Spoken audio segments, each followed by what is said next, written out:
All right, today we're going to pick up on where we were talking yesterday about using if and else statements, and that's the way that you can use logic in your processing to have different things happen depending on the inputs or depending on calculations or what have you. And what we're going to do here is take that to another level with a switch statement. And a switch statement basically allows you to take a list of options. So in this case, I'm going to take country name as my option, and then depending on what the country name is, I'm going to show a different value. So let me show you what we're going to be doing here. Basically, I created this little gallery, I suppose, and depending on what which image or which name I put my cursor over, it's going to change the image. Okay, so we'll take a look at that. That's the first assignment. That's going to be create a function where a different image is displayed depending on what country is selected. And then I have another one which just basically adds to that, and you're going to type in what country you live in, USA, and hit enter, and it's going to give you a message that's conditional, that's going to be based on what the image is. Okay, so let's take a look at how a switch statement works. There's some code in here. I put some style code in here just to make it look good. So let me get rid of all this stuff here. Actually, I'm going to leave this. All right, and we'll get rid of this so we can fill it up from the beginning. And we'll get rid of our on Mouseover. So what you should start with is something like this. And just to be aware, as you start getting more complex with your programming, just be aware that those errors are going to keep popping up. Okay. One of the things that sort of the nature of it is, I'm seeing missed semicolons, missed colons, all that kind of stuff. You just want to be aware. All right. So here's what we're going to start off with. This is the code that you're going to start off with, and we're going to start with our first lesson, which is I want to be able to send the country that I'm hovering over to the JavaScript function and have it serve up the right image. So the first thing that we want to do is we want to go to our list, and I'm going to create an on Mouseover event. And I think I'm calling this show flag. Okay. And what I've started to do is to make sure that, if you're debugging your code as you go, that's not a bad way to go. So for instance, if I'm coming in here and I'm going to create this, I want to make sure that there's nothing wrong with this part of my code, right? So one of the ways I can do that is just to use an alert and say, okay, well, if when I send this message to the function, or if I do the on mouse over the function and that says working, then that's good, right? So let's just see if that's working. See, all right. So that way you're kind of debugging as you go, and you're not going to run into an issue where you then have to scrap all your code to figure out what's going on. All right, so here's what we're doing. What I want to do is I want to send this, basically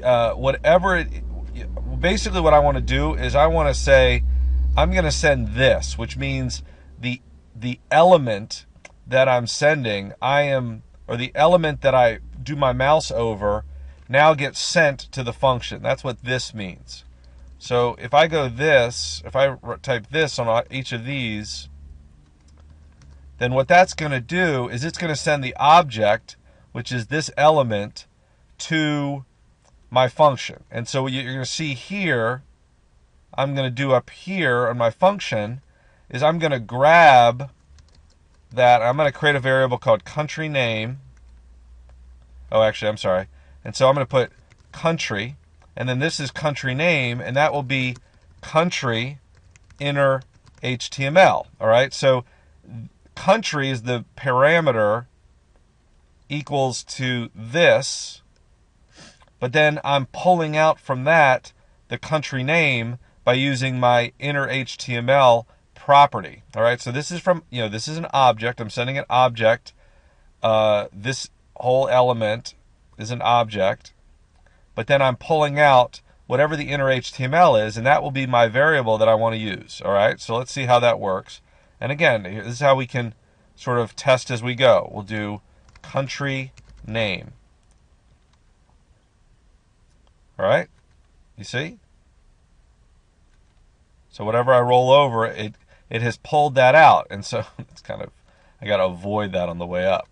And so now what you can do is now I can use my statement. And I put in here this var flag link because this is the link that we're going to use. So all we're going to change on each of our links, as you can see down here, is this information. So this is what I'm going to call the flag info. And that's what we're going to use in our switch statement. All right, so that's a long way around how the switch statement works. So let's make our switch statement. And it's pretty straightforward. We're going to do switch country name.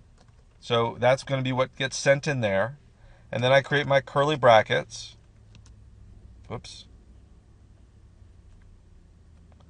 Create my curly brackets. Might want to separate that out a little bit.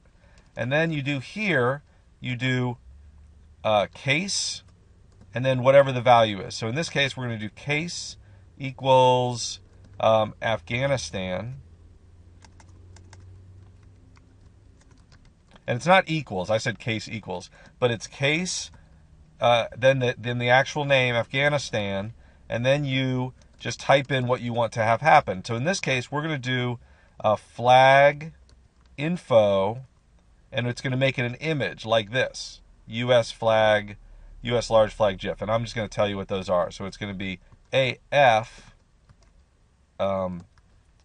LG flag GIF. And then what that's going to do is that's going to create, or it's going to call the right image. And then after this, what we want to do is we want to type in break. And break means once you've gotten the right value, kick out of that statement. Okay?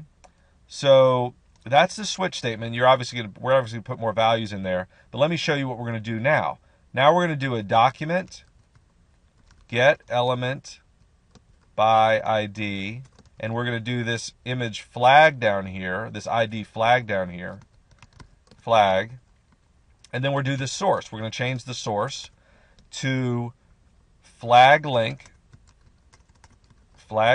which is this thing up here, right, plus flag info, which is the thing that will change. So flag link is going to be the same for all of the images. Flag info is going to be the variable that is linked to what the flag actually is, but then those put together is going to equal something like this, which is going to, with my document, is going to change. All right, so let's do just two of these. So I'm going to copy my little rule block and do Control V, and I'm going to do Russia. And leave all this the same and just change that to RS. Now, I obviously got this, right? I found out what these images were, so there's nothing magical about this. This is just a way to change this. All right, so let's see if this works. So Afghanistan, up. All right, so let's take a look. It does it. It changes the image, but there's something wrong with my code. Maybe I misspelled something. All right, let me take a look and see what's going on there. All right, well, that was a stupid waste of time. So the issue was, and it took me about 10 minutes to debug this, the issue was I had an underscore here instead of a hyphen. So I had to go back and forth to the page. I just couldn't see it. I tested all the links. It's just, that's a mess. All right, so, but good news is that it's solved. So let's just show you that it's solved. So you see here, I click over Afghanistan, over Russia, and then I haven't done the cases for the other ones, right? All right, so let's just do those real quick just to be complete. So I copy this, and I do France, and that's FR. And then I think I do England, or United Kingdom. And I think that's EN, I thought, but maybe I'm wrong. We'll see. Okay, so now I've done something else wrong. Let's see, what did I do? Because it's not changing. So what did I forget? I put this curly Q, and it broke the thing, the logic. So that's why that wasn't working. It's one of the reasons that wasn't working. What else did I do? All right, let me know if you see it. Semicolon. I didn't break the curly. Now I don't have a curly Q at the end. All right, now that should work. There we go. And then that's for another country, so it must have been. I'll take just look at your sample code for what the actual thing for the UK is. There's clearly something there. All right, so that's that.